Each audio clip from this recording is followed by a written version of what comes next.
Get an Amber Alert text and get jealous of the guy's car. Like, how am I doing worse than a fugitive, you know? That doesn't feel nice. I got one the other day, I looked down, I was like, 2020 Lexus LS. That's a Motor Trend car of the year.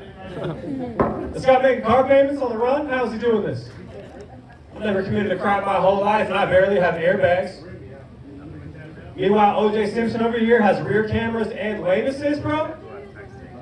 Honestly, man, that kid sounds pretty safe to me. I don't even know if I saw him on the freeway if I would call it in. What are you gonna do? Take that kid out of that perfectly safe car? Put him in his real parents, like Mazda Miata, probably? Can't do that. Speaking of Amber Alerts, I grew up Catholic. Love that transition.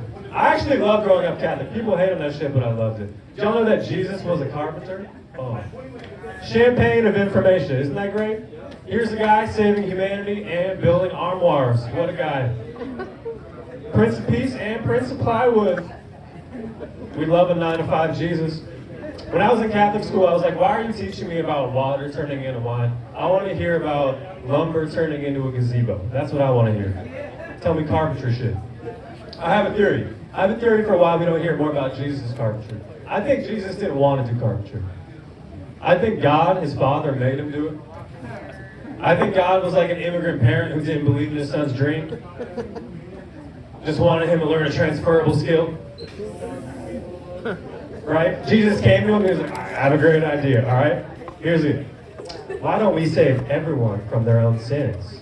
And God was like, why don't you work for a living? How about that? Yeah. Maybe build an ark, put everything in it, you figure it out. You are Jesus of Nazareth. It's kind of ironic that Jesus died on the cross, no? Because to all of us, it's a symbol of a sacrifice, but to God, it's probably just a symbol of woodwork he can never produce. I bet Jesus realized it right when he got nailed to the cross. So I bet he looked at it and was like, oh, fuck. What is it, birch? Maple? It's amazing. Please don't tell my father about this. All right, guys. I'm Greg Capra. Thank you.